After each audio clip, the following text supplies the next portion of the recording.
लग्नानंतर होईलच प्रेम या मालिकेच्या पुढील काही येणाऱ्या भागांमध्ये आपल्याला आता खूप मोठा असा ट्विस्ट पाहायला मिळणार आहे आणि तो म्हणजे जीवानंदिनी एकत्र करणार आता मकर संक्रांतीचे तिळगुळ, त्याचबरोबर आता पार्थही आणणार काव्यासाठी संक्रांताचं वाण. आता नेमकं काय घडतं, कसं घडतं हे सगळं जाणून घेऊया आपल्या या व्हिडिओमध्ये. तर आता आपण इथे पाहतोय की सध्या तरी नंदिनी ही जीवावरती नाराजच आहे, तर दुसऱ्या बाजूला आता मालिनी काकू ह्या पार्थ आणि काव्याला एकत्र आणण्यासाठी विविध प्रयत्न करू पाहत आहेत. तर आता आपल्याला पाहायला मिळतं आहे की इकडे सध्या पार्थ हा काव्यावरती नाराज आहे आणि काव्याची आणि पार्थची पहिली मकर संक्रांती येते, त्यामुळे आता मालिनी काकू नाराज आहेत. मालिनी काकू म्हणत असतात की मला वाटलं होतं माझ्या सुनांचा पहिला सण मी अगदी जल्लोषात थाटामाटात त्यांना हवा तसा साजरा करेन, पण नाही, घडलं मात्र काहीतरी विचित्र आणि काहीतरी खूपच वेगळं. त्यावर आता लगेचच तिला म्हणायला लागते अनिता की ताई, अहो कशाला काळजी करताय तुम्ही, सगळं काही व्यवस्थित होईल. अहो मला काय वाटतं माहिती आहे का, तुम्ही की नाही आता पार्थ साहेबांना काव्यताईंसाठी वाण आणायला लावा. त्याबरोबर आता मालिनी म्हणते काय, त्यावर अनिता म्हणते हो, आणि ते वाण स्वतःच्या हातानं द्या म्हणावं तुम्ही. मग बघा एकदा का वाण दिलं का नाही स्वतःच्या हाताने पार्थ दादांनी काव्या वहिनींना, आणि काव्या एकदा का त्या साडी नेसून आल्या आणि ते हलव्याचे दागिने बिगिने की पार्थ दादा एकदम इम्प्रेस्डच होऊन जातील बघा. त्यावर मालिनी म्हणते तुला खरंच असं वाटतं असं होईल म्हणून? नाही गं, मला काही वाटत नाही हे असं होईल. पार्थ इतक्या सहजासहजी काव्यावरती इम्प्रेस होणं शक्य नाही आहे गं. त्याबरोबर ती म्हणते अहो मला काय वाटतं, नाही म्हणजे आपल्याला प्रयत्न करून बघायला काय हरकत आहे.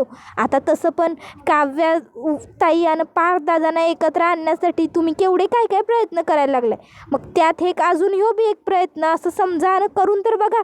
त्याबरोबर मग आता खरोखर मालिनी विचार करते की काय हरकत आहे प्रयत्न करून बघायला. कदाचित जर अनिता बोलते तसं घडलं आणि खरोखर पार्थ आणि काव्य एकत्र आले तर कदाचित ही संक्रांतच त्यांच्या संसाराची नवीन सुरुवात ठरू शकते. मग आता अनिता म्हणते ठीक आहे, ठरलं, आता तुम्ही सांगणार पार्थ दादांना, बरोबर मालिनी वहिनी? त्याबरोबर मालिनी म्हणते अनिता अगं पण अनिता म्हणते अहो नका एवढा विचार करून बघा तुम्ही, मला वाटतंय नक्की आपल्याला यश येईल बघा. त्यावर मग लगेचच मालिनी काकू म्हणतात बरं ठीक आहे, तू म्हणतेस तसं मी करून बघते. तू एक काम कर, जा आणि पार्थला बोलव, पार्थला सांग की मी त्याला बोलवलं आहे. त्याबरोबर अनिता म्हणते ठीक आहे, अशी जातो आणि अशी पार्थ साहेबांना सांगतो तुम्ही बोलवलं आहे म्हणून. पण मला एक आधी त्या सांगा की आज दुपारच्याला जेवायला काय बनवायचं आहे. त्याबरोबर मग मालिनी म्हणते दुपारी जेवणात एक काम करूया, टोमॅटो राईस बनवूया, बिठाची कोशिंबीर कर आणि 4-5 परोठे टाक. त्याबरोबर लगेचच ती म्हणते चालते आणि मग ती पार्थकडे जाऊन निरोप देते की तुम्हाला ताईंनी बोलावलं आहे. मग पार्थ आईकडे येऊन काय गाई तू बोलावलंस असं विचारतो. त्यावर मालिनी काकू पार्थला म्हणू लागतात काय रे पार्थ, आईचं आता वय झालं, आईने गोष्टी विसरणं स्वाभाविक आहे, पण तुझं काय एवढा शिर्डीसाठ मुलगा, तू अशा कशा महत्त्वाच्या गोष्टी विसरतोस रे. त्यावर पार्थ म्हणतो आई 1 मिनटं, मी काय विसरलो आहे आणि काय राहून गेलं आहे, मला सांगशील का तू नेमकं काय बोलायचं आहे ते तुला. त्याबरोबर मग मालिनी काकू म्हणतात म्हणजे तुझ्या लक्षातच नाही आहे. पार्थ म्हणतो आई अगं काय लक्षात नाही आहे माझ्या, प्लीज असं कोड्यात बोलणं बंद कर बरं आणि सांग मला काय झालं. त्यावर मालिनी काकू म्हणतात अरे बावळटा, पहिली मकर संक्रांत येते ना तुझी आणि काव्याची. त्यावर पार्थ म्हणतो आई त्याचं काय आहे मग. त्यावर मालिनी काकू म्हणतात अरे काय म्हणजे, पहिली मकर संक्रांत ही खूप खास असते पार्थ. हे बघ, पहिल्या संक्रांतीसाठी की नाही नवऱ्याने स्वतःहून बायकोला वाण आणायचं असतं, काळी साडी आणायची असते, हलव्याचे दागिने आणायचे असतात, चांदीचे दागिने आणायचे असतात आणि बायकोने ते सगळे घालायचे असतात आणि काळी साडी बायकोबरोबर नवऱ्याने सुद्धा काळा कुर्ता घालायचा असतो. त्यामुळे तू आता काव्यासाठीचं सगळं वाण घेऊन ये. पार्थ म्हणतो आई हे बघ, तुला माहिती आहे घरामध्ये सध्या काय सिच्युएशन सुरू आहे ते, माझ्या आणि काव्यामध्ये आता तसं काहीही नातं उरलेलं नाही आहे आणि त्यामुळे आता हे सगळं करण्याची मला अजिबातच इच्छा आणि उत्सुकता उरलेली नाही आहे. त्यामुळे प्लीज मी तुला रिक्वेस्ट करतोय, मला हे सगळं करायला लावू नको, मला नाही जमणार हे सगळं करायला. मी नाही आणणार ना, मी काव्यासाठी साडी आणणार ना, मी तुला वाटतंय त्याप्रमाणे काव्याबरोबर संक्रांत साजरा करणार. उगाचच्या उगाच तू माझ्याकडे जास्त जास्त आशा लावून बसू नको प्लीज. त्याबरोबर मालिनी काकू म्हणत असतात, पार्थ अरे काय बोलतोयस तू हे सगळं? तुला तरी कळतंय का? साडी आणणार नाही आणि दागिने वगैरे आणणार नाही म्हणजे? अरे आजपर्यंत देशमुखाच्या घरात कोणताही सण असा खाली गेलेला नाही आहे आणि हा सण असा तू खाली घालवायचा म्हणतोस? देशमुखांच्या इब्रतीचा प्रश्न आहे, असं चालणार नाही. तुला माहिती आहे तुझे बाबा अजूनही मला संक्रांतीची काळी साडी घेऊन येतात. का तर आवड म्हणून. आणि तू लग्नाच्या पहिल्या वर्षातच साडी आणणार नाही असं म्हणतोयस ते काही नाही. तुला काव्यासाठी साडी दागिने सगळं आणावं लागणार आहे आणि तिच्यासाठी जोडव्या पट्ट्या तुला जे काही हवं आहे ते घेऊन ये. चांदीचे दागिने सुद्धा आणायचे असतात. पार्थ म्हणतो, आई तुला का कळत नाही आहे गं? मी सांगतोय ना एवढ्या पोटतिडकीने की मला हे सगळं नाही करायचं आहे म्हणून. मालिनी काकू पार्थवर डोळे मोठे करतात आणि म्हणतात, मी सांगते ना करायचं आहे म्हणजे करायचं, समजलं? त्यावर मग मात्र आता पार्थ म्हणतो, अच्छा म्हणजे आता तू माझ्यावर जबरदस्ती करायचं ठरवलंच आहेस तर ठीक आहे. तू म्हणतेस ना म्हणून मी काव्यासाठी काळी साडी आणि दागिने घेऊन येतो. पण आई एक गोष्ट लक्षात ठेव, हे सगळं तू माझ्यावर बळजबरी करून मला करायला लावतेस. या सगळ्यातलं काहीही माझ्या मनात नाही आहे. मालिनी काकू म्हणतात, ठीक आहे तू जा आणि घेऊन ये. मग पार्थ आता बाजारात येतो. बाजारात येऊन पार्थ आता काळी साडी दागिने वगैरे सगळं काही खरेदी करतो. आता घरी येऊन तो मालिनी काकूंच्या हातात पिशवी देऊ करतो. मालिनी काकू विचारतात, काय रे कसली पिशवी आहे ही? पार्थ म्हणतो, आई काय करतेस असं?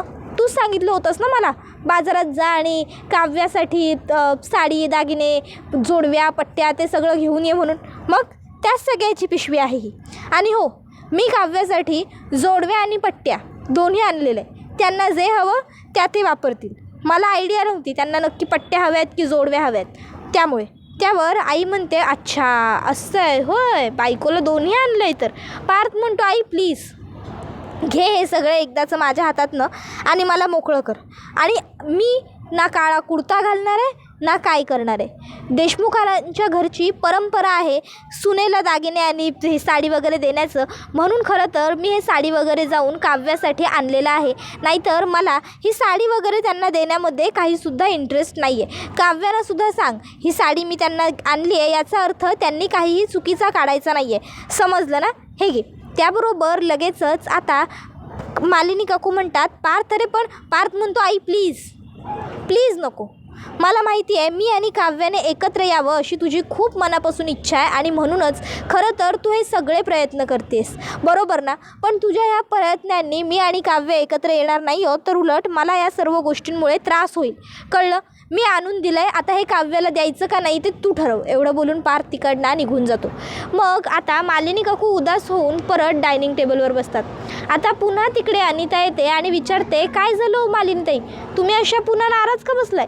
त्यावर मालिनी काकू म्हणतात, अगं पार्थने साडी दागिने ते परत चांदीचं दागिने सगळं आणलं खरं, पण काव्याला नाही दिलं स्वतःच्या हाताने.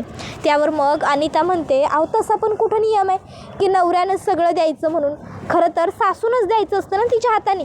पार्थ साहेबांनी आणलं ही गोष्टसुद्धा लई मोठी झाली की काव्यताईंसाठी, तुम्ही स्वतः दिलं तरी चालेल.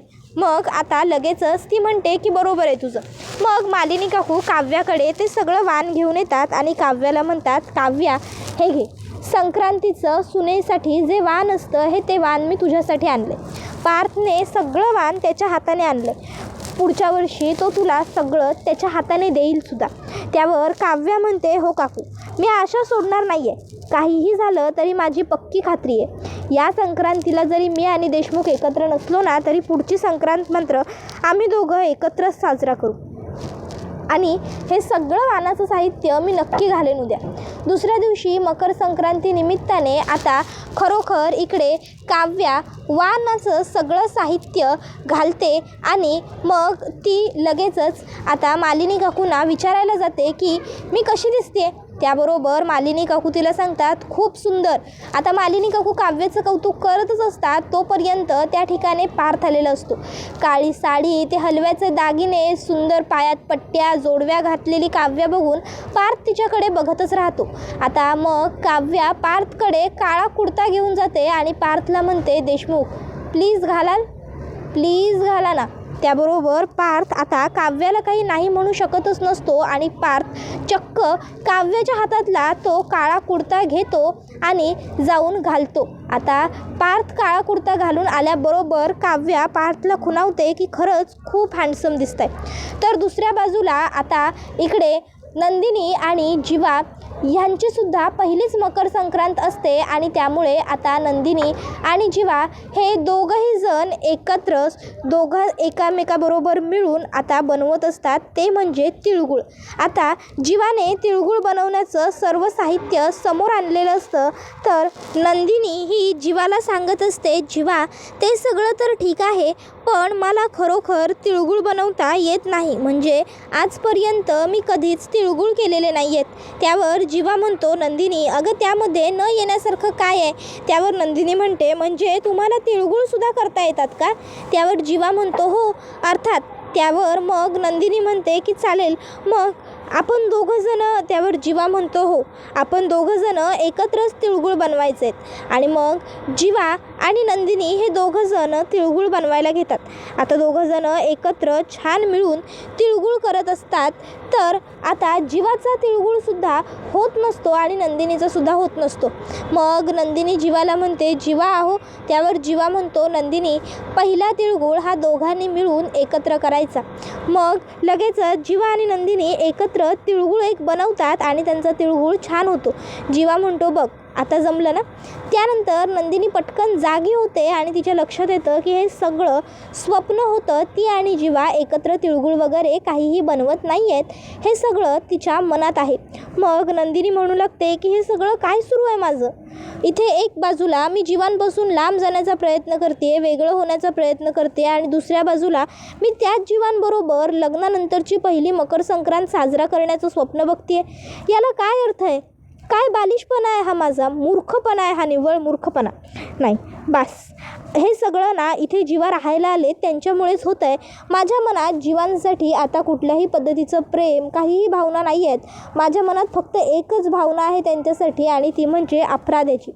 माझ्यामुळे त्यांना त्यांचं प्रेम मिळालेलं नाही आहे, माझ्यामुळे त्यांचं खूप नुकसान झालं आहे, एवढंच काय ते परमसत्य आहे. आणि यापुढे मला आता बाकी काहीही विचार करायचे नाही आहेत. मी जीवाला एकदा डिवोर्स द्यायचं ठरवलं आहे, पुढे जायचं ठरवलं आहे, मूव ऑन व्हायचं ठरवलं आहे, तर नक्की मी पुढे जाणार आणि मूव ऑनसुद्धा होणारच, असा विचार नंदिनी करते. पण मग ती म्हणू लागते की जर माझ्या मनात जीवांसाठी खरोखर काही भावना नाही आहेत, तर मला मग प्रत्येक वेळी त्रास का होतो? मी जीवांबद्दल इतका विचार का करते? नेमकं काय आहे? असा विचार नंदिनीच्या डोक्यात सतत घोळत असतो. नंदिनीला कळत नसतं की आता मी करू काय. इतक्यात तिला आता समोर जीवा दिसू लागतो. नंदिनी जीवाला म्हणत असते, काय येताय तुम्ही सारखे माझ्यासमोर? जा ना. तुम्हाला माहिती आहे का, तुमच्यामुळे सतत मला त्रास होतोय. आजसुद्धा इथे बेडवरती झोपून मी तुमच्याबरोबरच पहिली मकर संक्रांत साजरा करते आहे असं दिसत होतं मला, पण तसं काहीही घडत नाही आहे. मग का त्रास देताय तुम्ही मला? मला नाही बोलायचं आहे तुमच्याशी.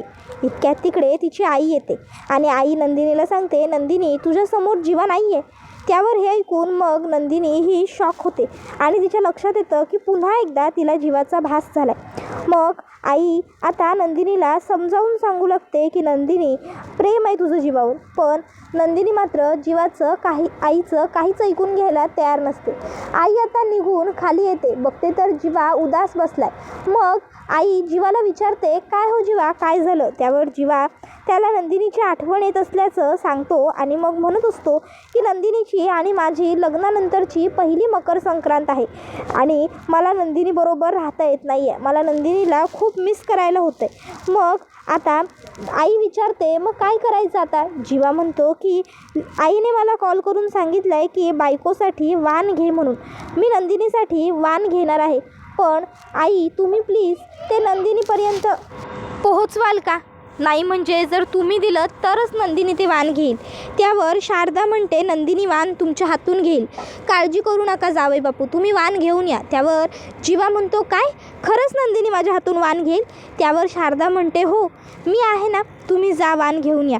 मग जीवा आता धावत पळत पहिला जातो आणि आता तो एक सुंदर अशी काळ्या रंगाची लाल बॉर्डर असलेली साडी घेतो आणि दुसऱ्या बाजूला तो भरपूर सर्व तिळगुळ वगैरे बनवण्याचं साहित्यसुद्धा घेतो. त्याचबरोबर नंदिनीसाठी नाजूक असे हलव्याचे दागिने घेतो. आणि आता जीवाकडे भरपूर पैसे तर नसतात, त्यामुळे जीवा फक्त नंदिनीसाठी साध्या नॉर्मल जोडव्या घेतो चांदीच्या आणि ते सगळं आणून तो नंदिनीसाठी देतो. त्याबरोबर शारदा त्याला सांगते की तुम्ही स्वतः नंदिनीला हे द्या या.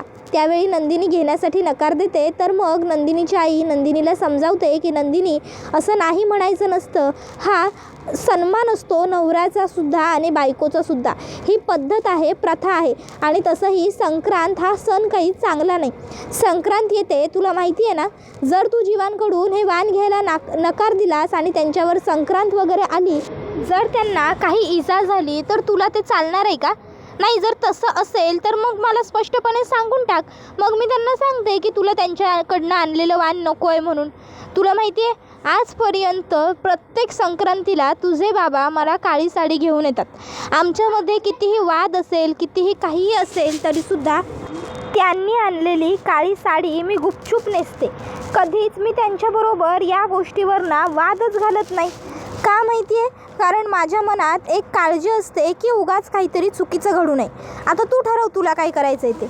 मग आईने एवढं सगळं सांगितल्याच्यानंतर नंदिनी म्हणते, ठीक आहे, तू म्हणतेस तर मी जीवांनी आणलेली काळी साडी आणि वाणाचं साहित्य घ्यायला तयार आहे. पण आई, म्हणून जीवांनी असं समजून चालणार नाही की मी त्यांना माफ केलं.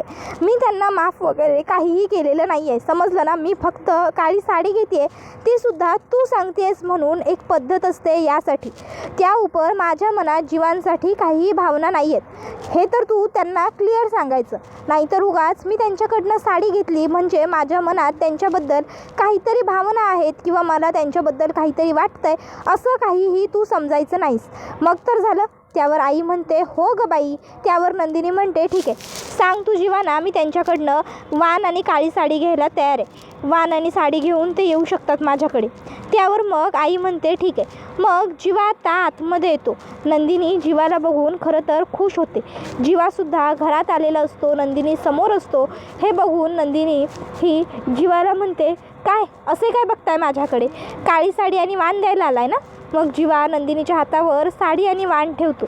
नंदिनी ही जीवाला म्हणत असते की मी तुमच्याकडनं साडी घेतली याचा अर्थ तुम्ही असं अजिबातच समजायचं नाही आहे की मी तुम्हाला माफ केलं आहे आणि मी सगळं काही विसरून गेली. ते तर मला आईने सांगितलं आहे म्हणून मी तुमच्याकडनं वाण आणि साडी घेते, समजलं ना. त्यामुळे संक्रांतीचं वाण घेतलं म्हणून मी तुम्हाला माफ केलं किंवा मी तुम्हाला नवीन संधी दिली वगैरे वगैरे सो अँड सो. तुमच्या मनात जर भावना येत असतील तर त्यांना आत्ताच आवर घाला. उगाचच्या उगाच स्वप्नांचा बंगला बांधायला सुरुवात करू नका. जीवा म्हणतो, नंदिनी, मी असं काहीच बोललो नाही आहे. म्हणजे माझ्या मनात जरी असं काही असलं आणि मी ते दाखवत नसलो तरी तुझ्या मनातही सेम त्याच गोष्टी आहेत, बरोबर ना. त्यावेळी मग नंदिनी म्हणते की नाही, तसं काही नाही आहे. तुम्ही झालं आहे ना तुमचं वाण देऊन, मग जा इकडनं. त्यावेळी जीवा म्हणतो, हो हो हो जातो आहे. पुन्हा संधी मिळेल न मिळेल, पण आता मिळाली आहे तर त्या संधीचं सोनं करतो. तुला मकर संक्रांतीच्या खूप खूप शुभेच्छा. नंदिनी, ॲडव्हान्समध्ये तिळगुळ घे आणि गोड गोड बोल, असं म्हणत जीवा खिशातलं तिळगुळाचं पाकिट काढून नंदिनीला देतो. आता नंदिनी ही जीवाला म्हणते, गोड बोलण्यासाठी गोड असावं लागतं नातं. आपल्यात तसं काही नाही आहे. जीवा म्हणतो, आपल्या नात्यातला गोडवा मी लवकरच परत घेऊन येईन, लक्षात ठेव.